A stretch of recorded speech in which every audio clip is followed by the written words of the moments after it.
পেরেছি যে আমরা একটি প্রেস মিট কল করেছিলাম এবং আপনারা তাতে সাড়া দিয়েছেন। প্রথমবার নয়, আপনারা সহযোগিতা করেন। আন্তর্জাতিক কলকাতা বইমেলা শুরু হয়েছে, আমাদের যুবশক্তি স্টল 508 নম্বর। ফলত আমরা যখন আমাদের বুক স্টলে আছি, তাই আমরা আমাদের বুক স্টলের সামনেই এই প্রেস মিটটা কল করেছি। ডিওয়াইএফআই সবার জন্য কাজ ও শিক্ষার দাবিতে লড়াই করে এবং সেই লড়াইয়ের অংশীদারিত্ব হিসাবেও আমরা ইনজাস্টিসের বিরুদ্ধে, অন্যায়ের বিরুদ্ধে, নাইনসাফির বিরুদ্ধেও এই লড়াইটা আমাদের টানা চলছে। আপনাদেরকে মূলত নির্দিষ্ট কয়েকটি বিষয় আমরা আমাদের সংগঠনের পক্ষ থেকে জানাতে চাইছি। প্রথম আমরা জানাতে চাইছি যে আমাদের রাজ্য সম্মেলন 21, 22, 23 জুন 2025 সাল আমরা আমাদের রাজ্য সম্মেলন করব। এটা মুর্শিদাবাদে আমাদের এবারে রাজ্য সম্মেলন হচ্ছে। ডিওয়াইএফআইয়ের মেম্বারশিপ বছরের শেষে আমরা ক্লোজ করি। সারা বছর ধরে আমাদের সদস্য পদের কাজ চলে, সেই কাজ আমরা শেষ করেছি। এবারেও আমাদের সদস্য পদ বেড়েছে 51,000-এরও বেশি। আমরা 2021 সাল থেকে 2024 সালের যদি আমরা এই টার্মটা দেখি, তাহলে এই সময়কালে আমাদের 2,30,000-এর কাছাকাছি মেম্বারশিপ হয়েছে। যারা মেম্বার হয়েছেন তারা নিজেদের ইচ্ছেতেই মেম্বার হয়েছে ডিওয়াইএফআই। আমরা জানি এর থেকে আরও অনেক বেশি সাধারণ যুবদের কাছে কাজ ও শিক্ষার দাবিতে, বৈজ্ঞানিক সমাজতন্ত্রবাদের পক্ষে আমাদের যাবার আরও অনেক স্কোপ আছে। কিন্তু 2011 সালের আগের থেকে গোটা পশ্চিমবঙ্গে যে গণতন্ত্রের অনুপস্থিতি রয়েছে, সেই অনুপস্থিতির কারণে এবং আক্রমণ এখনো পর্যন্ত কাজের জায়গায়, গ্রামাঞ্চলে, একটু ইন্টেরিয়ারে যা রয়েছে, এই দুটোকে অতিক্রম করে, এই দুটোকে প্রতিহত করেই আমাদের কমরেডরা এই প্রতিকূল পরিস্থিতিতেই গোটা সংগঠনের নেতৃত্ব থেকে কর্মী তারা নিচে নেমে সাধারণ যুবদের কাছে যেভাবে পৌঁছাতে পেরেছেন, তাতেই আমাদের এই সদস্য পদ। আমাদের সদস্য পদের কোনো অনলাইন ব্যবস্থা নেই। মানুষের কাছে গিয়ে আমাদের নির্দিষ্ট দাবির ভিত্তিতে, নির্দিষ্ট বয়সের ভিত্তিতেই আমাদের এই সদস্য পদ। অগ্রগতি কম, মন্থর, কিন্তু এই সময়কালে যারাই সদস্য পদ গ্রহণ করছেন বা করতে পারছেন না, কিছুটা আমাদেরও সাংগঠনিক দুর্বলতা, যে গণতন্ত্র না থাকা, আক্রমণ বাড়া, প্রতিনিয়ত একটি থ্রেট কালচার এবং টেররের মধ্যে নির্দিষ্ট এলাকায় কাজ করা, সেই জায়গা থেকে এর থেকে অনেক বেশি সাধারণ যুবরা আমাদের লড়াই আন্দোলনে অংশগ্রহণ করেন। ফলত যে সকল কর্মী, সমর্থক, সদস্যবৃন্দরা সারা বছর ধরে এই কাজে সাধারণ মানুষের সাথে 15 থেকে 40 এই বয়সের সাথে থাকেন, তাদের দাবিতে লড়াই করেন, আমরা যারা সদস্য হয়েছেন এবং যারা এই সদস্য নিজেরা হয়েছেন এবং অন্যদেরকে করতে নিজেরা ভূমিকা পালন করেছেন, আমরা আমাদের সংগঠনের পক্ষ থেকে তাদের সবাইকে অভিনন্দন, লাল সেলাম জানাচ্ছি। এর বাইরে আমাদের যে 2-3টে পলিটিক্যাল কথা, যে আরজি করের ইস্যুতে যা কোর্ট রায় দিল, তাতে এই প্রশাসনের প্রতি সাধারণ মানুষের ক্ষোভ আরও বেশি পুঞ্জীভূত হলো এবং আমরা এটা স্পষ্ট দেখতে পেলাম যে যখন শাসক স্বৈরাচারী হয়ে যায়, তখন তার নিজের একজন রাজ্য সরকারি কর্মচারীকে রাজ্য সরকারি অফিস বা হসপিটাল সেখানেই মেরে ফেলার পরেও, ধর্ষিতা হয়ে যাবার পরও সে ন্যায় বিচার পায় না। উল্টে তার পরিবার, পরিজন, সন্তানহারা মা বাবা যখন এই বিচারের জন্য আকুল, আরতি এবং মেজাজ দেখান, তখন তাদেরকে অপমান করা হয়, তাদেরকেও থ্রেট করা হয়। আমরা তার প্রতিবাদ জানিয়েছি। আজকেও আপনাদের মাধ্যমে আমরা বলছি, যারা এই কাজ করছেন চরম অরাজনৈতিক। কারণ প্রশাসনিক চেয়ারে বসে কোনো একজন বিচার প্রার্থীকে কেউ এইভাবে তাকে শাসাতে পারেন, ফলত চরম অমানবিক। একজন সন্তানারা মা বাবা যে তার মেয়েকে ডাক্তার করতে চেয়েছিলেন সমাজের স্বার্থে, একটি ব্রেনি স্টুডেন্ট, এমনিতেই পশ্চিমবঙ্গ থেকে ক্রিম ব্রেন প্রতিদিন বাইরে চলে যাচ্ছে, কারণ এখানে কাজের সুযোগ নেই। সেখানে যখন একটি ব্রেন এই পশ্চিমবঙ্গে কাজ করছিল, সেই মেয়েটিকে, সেই ডাক্তারটিকে তার সব থেকে সেফটির জায়গাতেই তার উপরে চরম পাশবিক নির্যাতন করে তাকে খুন করে দেওয়া হলো। আর সেই সন্তানারা মা বাবা যখন তার এই বিচারকে না মেনে নিতে পেরে তারা যখন প্রতিবাদ করছেন, তখন তাদের পক্ষে যা মনোভাব এবং মন্তব্য করা হচ্ছে তা চরম অমানবিক এবং এটি চরম অসভ্যতম মন্তব্য, চরম অসভ্যতম। কারণ যখন সরকার নির্বাচিত হয় তখন তার মূল কাজ হলো দায়িত্বশীল হওয়া, রেসপন্সিবল হওয়া, দায়িত্বের জায়গায় থেকে মানবিক হওয়া, নমনীয় হওয়া। এই গোটা বিষয়টিকে পায়ে জমা করে দিয়ে যেভাবে ওই পরিবারটির প্রতি তারা আচরণ করছেন এবং বিচার চাওয়াটাকে যারা আসলে পুত্র স্বার্থে রাজনীতি করতে এই বিষয়টাকে নেগলেক্ট করতে চাইছেন, এ গোটা পশ্চিমবঙ্গের শুধুমাত্র ডিওয়াইএফআই নয়, এ রাজ্যের সাধারণ মানুষ এর যোগ্য জবাব দেবে। 2, আরজি করের ইস্যুটা শুধুমাত্র একটি ডাক্তার মেয়েকে ধর্ষণ ও খুনের ঘটনা নয়, এটির পিছনে পাহাড় প্রমাণ দুর্নীতি আছে। প্রিন্সিপাল সন্দীপ ঘোষ, কলকাতার কমিশনারেট, স্বাস্থ্য দপ্তর, তার সচিব, এমনকি তার মন্ত্রী এবং ওখান থেকে শুরু করে ছানাপোনা সবাই মিলে এই যে দুর্নীতির পাহাড় গড়েছে, এই দুর্নীতির পাহাড়ের যে জ্বলন্ত শিখা, সেখানেই ওই মেয়েটিকে মরতে হয়েছে। আমরা মেদিনীপুরেও দেখলাম যে সেই জাল স্যালাইনের কথা। আমাদের কাছে এই ছবি পরিষ্কার যে একটি স্যালাইনের বোতলে ফাঙ্গাস ঘুরছে। আপনাদেরকে নিশ্চয়ই ছবি আমাদেরকে দেখাতে হবে না, আছে আপনাদের নিশ্চিতভাবে সবার কাছে আছে, আপনারা চাইলে আমরা দেখাতে পারি। দেখাবো কি না? আছে আপনাদের কাছে, আছে। তাহলে স্যালাইনে ফাঙ্গাস থাকছে, সাধারণ মানুষ। আচ্ছা, এই স্যালাইন কোথায় পাওয়া যাচ্ছে? সরকারি হসপিটালে। সরকারি হসপিটালে যে স্যালাইন ফ্রিতে পাওয়ার কথা এবং ফেয়ার প্রাইস শপে যে স্যালাইন 13 টাকায় পাওয়ার কথা, সেই স্যালাইন আজকে তার ম্যানুফ্যাকচারিং বন্ধ করা হলো, তাকে রিজিউম করা হলো। বাইরে থেকে ওইসব স্যালাইন চড়া দামে কিনতে হচ্ছে।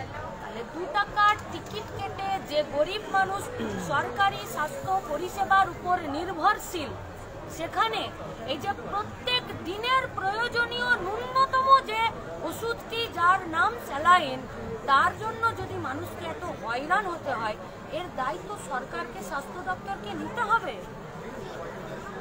1.5 মাস 27টা দিন, ডিসেম্বরের 12 তারিখে ম্যানুফ্যাকচারিং বন্ধ করলো সেন্ট্রাল ড্রাগ কন্ট্রোলার, রাজ্যের ড্রাগ কন্ট্রোলার এবং কর্ণাটকা থেকে আসা স্বাস্থ্যের সঙ্গে জড়িত লোকজনরা। তারা এসে ইন্সপেকশন করলেন, ভুরি ভুরি অব্যবস্থা পাওয়া গেল, ভুরি ভুরি, যেখানে প্রচুর প্রচুর প্রচুর অব্যবস্থা। ডাক্তারি টার্মে, মেডিকেল লাইনে আমরা সেসব কথা আপনাদেরকে বলতে চাইছি না, পারবো না বলতে। শুধু এটুকু আমরা বুঝেছি যে কিনেছে এক উপাদান, ইনগ্রিডিয়েন্ট, তার স্টক রেজিস্টার মেনটেন করেছে। যখন বলছে আমি কি দিয়ে বানিয়েছি স্যালাইন, তখন দ্বিতীয় উপাদানের কথা বলছে। আর যখন স্যালাইনের গায়ে মনোগ্রাম লিখেছে, তখন তাতে 3 নম্বর উপাদানের কথা লিখেছে। কোনটা ঠিক? আমি যদি সহজ করে বলি, ধরে নিন একটা সবজি 3 ভাবে ঝাল হতে পারে। আপনি গোলমরিচ দিতে পারেন, আপনি লঙ্কা দিতে পারেন, এবং আমাদের রাজ্যের উত্তরের দিকে একটি চুই ঝাল বলে একটি গাছের ডালপালা শেকড়ের মতন পাওয়া যায়। 3টে দিলেই সবজি ঝাল হয়ে যায়। এরা পশ্চিমবঙ্গ ফার্মাসিউটিক্যাল যখন স্যালাইন বানানোর জন্য উপাদান, তখন বলছে আমি গোলমরিচ কিনেছি। যখন বলছে কি কি তোমার রেসিপি, তখন বললো আমি কাঁচা লঙ্কা দিয়েছি। আর যখন মনোগ্রাম লিখেছে তখন বলছে আমি চুই ঝাল দিয়েছি। What is the correct? কোনটা ঠিক? কাকে বোকা বানাচ্ছে? আর এত সব দেখার পরে যখন ডিসেম্বরের 10 তারিখে তাকে তার ম্যানুফ্যাকচারিং বন্ধ করলো এবং সেটা সিএসডিসিও সেন্ট্রাল ড্রাগ কন্ট্রোলার যখন সেটাকে বলে দিল, তাহলে সেই স্যালাইনের ব্যবহার বন্ধ কেন করলো না রাজ্যের স্বাস্থ্য দপ্তর? কেন মেদিনীপুরের মাগুলোকে মরতে ছেড়ে দিল? কেন? কিসের জন্য? এই 27 দিনের দায় কে নেবে? কেউ নিতে চাইছে না।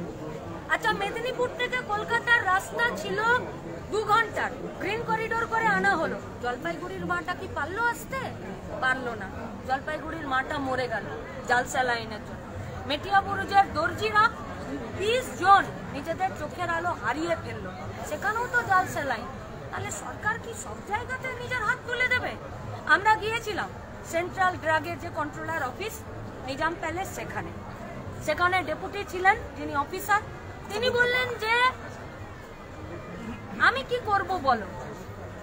এবারে বলেন সেন্ট্রাল ড্রাগ কন্ট্রোলার অফিসার আমাদেরকে জিজ্ঞেস করছে যে উনি কি করবেন সেটা আমাদেরকে বলে দিতে হবে। 6টা রিজিয়ন আছে আর 4টা ইন্সপেক্টরকে নিয়ে কাজ করছেন, তার মানে শূন্যপদ প্রচুর। রাজ্য সরকারি কোনো ওয়েবসাইটে কোনো ডেটা নেই ড্রাগ কন্ট্রোলার অফিসে কত শূন্যপদ আছে। 2018 লাস্ট দেখাচ্ছে, আর 2018 থেকে আমরা 2022 সাল পর্যন্ত ডিওয়াইএফআই পশ্চিমবঙ্গ রাজ্য কমিটি 2বার আরটিআই করেছি, সমস্ত রকম নিয়ম যা নীতি আছে তা যথাযথ পালন করে, কিন্তু কোনো পরিষ্কার স্বচ্ছ এবং সহজ উত্তর তাদের নেই। 2018 ওয়েবসাইটে পাওয়া যাচ্ছে যে মাত্র 2 জন কাজ করে, 88 জনের চাকরি ট্রাইব্যুনালে আটকে আছে। আর সেন্ট্রাল ড্রাগ হাউস বলছে যে আমার 6টা রিজিয়ন, আমাকে 4 জন ইন্সপেক্টর নিয়ে কাজ করতে হচ্ছে। তার মানে ওষুধের জাল কারবারিদেরকে বিনা বাধাই পশ্চিমবঙ্গে রমরমিয়ে জাল ওষুধের ব্যবসা করানোর জন্য দুটোই স্বাস্থ্য বিভাগ, সেটা কেন্দ্রের হোক সেটা রাজ্যের হোক, তারা ছেড়ে দিচ্ছে। জীবন কার যাচ্ছে? আমাদের গরিব মানুষের। 77% শূন্য পদ সেন্ট্রাল গভর্নমেন্টের। এইটা গোটা পশ্চিমবঙ্গের স্বাস্থ্য ব্যবস্থাতে প্রাইমারি হেলথ সেন্টার থেকে শুরু করে স্বাস্থ্য সচিবের দপ্তর পর্যন্ত শূন্য পদে গিজগিজ করছে।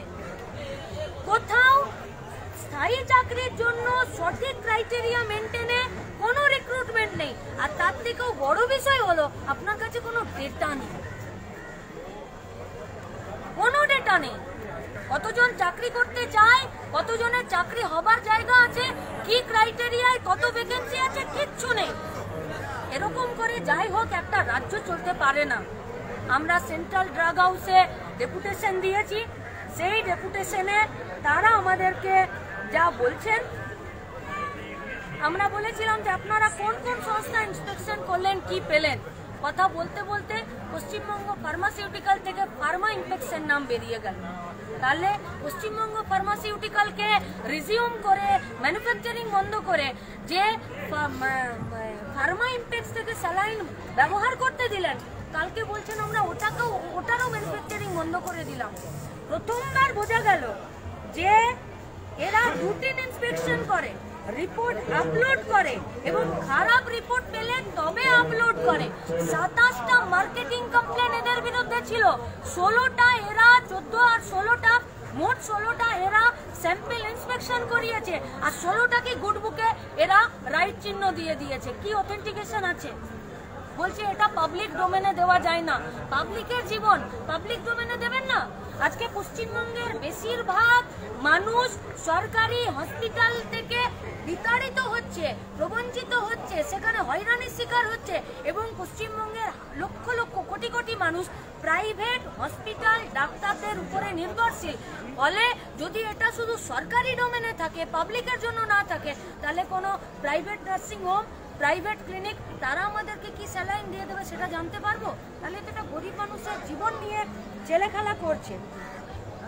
আমরা বললাম যে তাহলে আপনারা কোনো অ্যাকশন নেবেন না, ওনারা বলছেন আমাদের কোনো অ্যাকশন নেবার জায়গা নেই। কিন্তু আমরা যা ল দেখলাম তাতে ওনারা যদি দেখেন যে কোনো একটা এই ধরনের কোম্পানি যে জাল ওষুধ বানাচ্ছে তাকে শাস্তি দিতে পারেন, কিন্তু তারা এখনো পর্যন্ত কোর্টে যাননি। আর মেদিনীপুরের জাল স্যালাইনের যে পূর্ণাঙ্গ রিপোর্ট সেও এলো না, মেটিয়াবুরুজের রিপোর্ট নেই, জলপাইগুড়িতে প্রসূতি মৃত্যুর রিপোর্ট নেই। আগামী দিনে অপেক্ষা করে থাকতে হবে পশ্চিমবঙ্গের মানুষকে যে আরও কবে কেউ মরবে, আরও কবে কেউ রাত দখল করবে সেদিনকার জন্য। সরকার কোনো দায়িত্ব নিতে চাইছে না। এর মূল কারণ হলো দায়িত্ব নিতে গেলে কর্মী নিয়োগ করতে হবে, কর্মী নেই। আমাদের তৃতীয় কথা, আপনারা শুনেছেন আরামবাগের স্কুলে, সরকারি স্কুলে গ্রুপ বিতে এনজিও রিক্রুট করে দিচ্ছে। এ হয় কোনোদিন?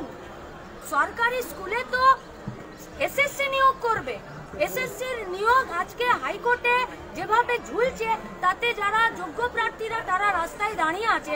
আর সেখানে একটি আরামবাগের স্কুলগুলোতে সেখানে এনজিও সরকারি স্কুলে নিয়োগ করে দিচ্ছে। কি করে হয়? ডিআই বলছেন যেটা স্কুল জানে, কেন আপনি জানবেন না?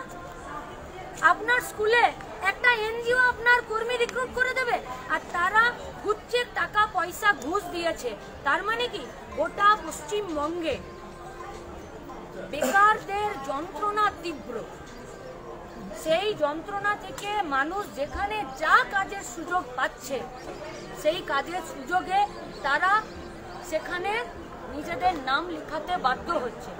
হাজার হাজার টাকা ঘুষ দিয়েছে, ঘুষ দেবার পরে এনজিও থেকে একটি সরকারি স্কুলে রিক্রুট করে দিল, তারপরে তাদের বেতন নেই। যখন চিৎকার করছে তখন বোঝা গেল যে রিক্রুটমেন্ট সরকারি কাগজেই নেই।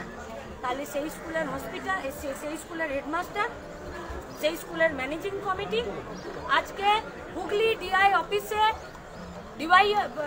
ডিওয়াইএফআই সেখানে ডেপুটেশন দিয়েছে। ডিআই 15 দিনের সময় চেয়েছে। তারা বলেছে যে আমরা ইন্সপেকশন করব। আমাদের পরিষ্কার দাবি, প্রথমে তো হেডমাস্টার মশাইকে তলব করতে হবে, ম্যানেজিং কমিটিকে তলব করতে হবে, শাস্তি দিতে হবে ডিআইকে। ডিআই যদি এ ব্যাপারে কোথাও কোনো শিথিলতা দেখায় তাহলে ডিআইকে দিতে হবে, কারণ আমরা তো নেতা মন্ত্রী চিনি না, আমরা চিনি প্রশাসনিক দপ্তর।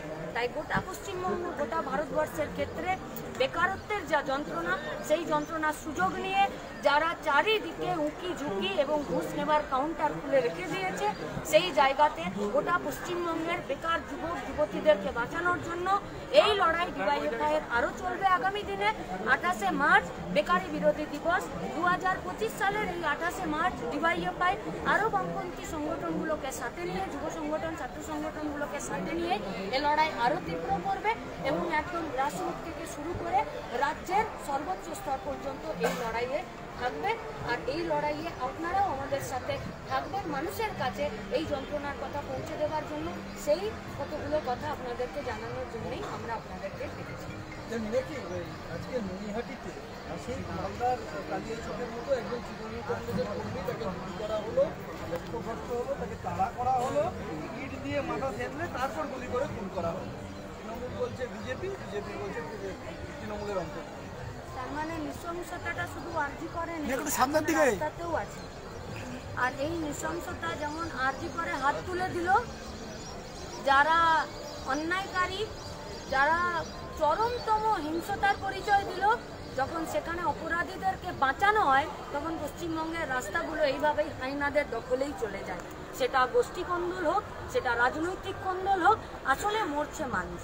মেয়াতির সরস্বতী পুজো নিয়ে এমন একটা জায়গায় চলে গেছে যে হাইকোর্টের বিচারপতি জয়সিংহ সে নির্দেশ দিয়েছে যে কোথায় পুজো হবে, যোগেশচন্দ্র ল কলেজের ঘটনা, কোথায় পুজো হবে সেটা পুলিশ কলেজের উদ্যোগ প্রোটেকশন করতে হবে, পুলিশ প্রোটেকশন দিয়ে পুজো হবে এবং পুরোটার ভিডিও রেকর্ডিং করতে হবে। এরপর তো বোধহয় হাইকোর্টে আমার ভাতের হাঁড়ি চাল আদা সেদ্ধ করা হলো, তার জন্য বোধহয় হাইকোর্টকে কোনো জবাব দিতে হবে। এগুলো কোনো ইস্যু বলুন? পশ্চিমবঙ্গের স্কুলগুলো আজকে ছাত্র শূন্যতা, মাস্টারমশাইয়ের শূন্যতা, গ্রুপ ডি গ্রুপ সি এর শূন্যতা, কলেজগুলো সিট ফুল হচ্ছে না, বেকাররা চাকরি পাচ্ছে না, পরিযায়ী শ্রমিক হয়ে যাচ্ছে, সেখানে পুজো কোথায় হবে তার জল গড়াচ্ছে হাইকোর্ট। প্রত্যেকটা দিন ডিরেল্ড হয়ে যাচ্ছে পশ্চিমবঙ্গের যুবক যুবতীরা। এর বিরুদ্ধেই আমাদের লড়াই। খাস কলকাতার বুকে বাইপাসের ধারে একটা তরুণীকে আঘাত করেছে, বললাম তো, সামনের দিকে অপরাধ প্রবণতার বিরুদ্ধে কোর্টের রায় থাকে না, সরকারের ইচ্ছে থাকে না, এবং সাধারণ মানুষকে যখন এইসব দুষ্কৃতীদের কবলে ফেলে দেয়, এই ঘটনা প্রতিদিন দিনে রাতে ঘন্টায় ঘন্টায় বাড়তে থাকে। পুলিশের সক্রিয়তা কতটি ঘটনাকে এড়ানো যায়? পুলিশের সক্রিয়তা নেই কেন প্রশ্ন তো এখানে। তাহলে কি কেউ পুলিশকে অপরাধ দমনে সক্রিয়তা নিতে মানা করছে, আর আন্দোলনকারীদের উপরে অ্যাটেম্প টু মার্ডার আর পেটানোর জন্য সক্রিয়তা বাড়াতে বলছে? কোশ্চেন তো এখানে। আচ্ছা, সরস্বতী পুজো নিয়ে আরও দুটো ইনসিডেন্ট। একটা হচ্ছে অ্যান্ড্রুস কলেজে তৃণমূল ছাত্র পরিষদের দুই গোষ্ঠীর মধ্যে পাস আউট ছাত্রীকে তার দলবদলের বিরুদ্ধে মারধরের এবং ধর্ষণের বিরুদ্ধে অভিযোগ করেছে। পাল্টা নিশ্চিত অভিযোগ কোহিনুর মজুমদার। দেখুন, পশ্চিমবঙ্গে তো আজ স্কুলগুলোতে কোন পুজো কি হচ্ছে তার ব্যাপার নয়, এগুলো একটি সামাজিক কাজকর্ম বলেই চলে এসেছে, একদম সামাজিকভাবে। কেউ কোনোদিন এর বিরুদ্ধে এর পক্ষে হয়নি, কিন্তু আজকে পশ্চিমবঙ্গে আরএসএস এর শাখা বিস্তার, বিজেপির এখানে সব থেকে বেশি স্বেচ্ছাচারিতা এবং বিজেপির সংগঠনের বিস্তারের ফলে প্রত্যেক দিন কাজের প্রশ্ন, পেটে ভাতের প্রশ্ন, মাথায় ছাদের প্রশ্ন পিছনের সারিতে চলে যাচ্ছে, আর এই প্রশ্নগুলো আসছে, এবং সরকার এইসব প্রশ্নগুলোতে তারা নিজেদেরকে ইনভলভ করতে সব থেকে বেশি উৎসাহী এবং ইন্টারেস্টেড ফিল করে, কারণ তারা চায় যে কাজের প্রশ্ন, পেটে ভাতের প্রশ্ন এগুলো পিছনের সারিতে চলে যাক, বাকি প্রশ্নগুলো সামনে চলে আসে। কালিয়াচকে যেটা হয়েছে সেটা তৃণমূলের গোষ্ঠীদ্বন্দ্ব এখনো পর্যন্ত পাওয়া গিয়েছিল। তো নৈহাটিতেও কি মনে হয় যে এটা শাসক দলের এই ঘটনা? হয় গোষ্ঠীদ্বন্দ্ব নইলে রাজনৈতিক কন্দল, কিন্তু যে কোনো দ্বন্দ্ব, যে কোনো কন্দল পুলিশের নিষ্ক্রিয়তার ফল। হসপিটালের ভেতরে আমাদের মেয়েটাকে ধর্ষণ করে খুন করে দিল সামনে একজন রাজ্য সরকারি কর্মচারী, তো সে তার সব থেকে সেফেস্ট জায়গাতে সে ধর্ষিতা খুন হয়ে গেল। মুর্শিদাবাদের কোথায় আপনাদের সম্মেলনটা? বহরমপুর।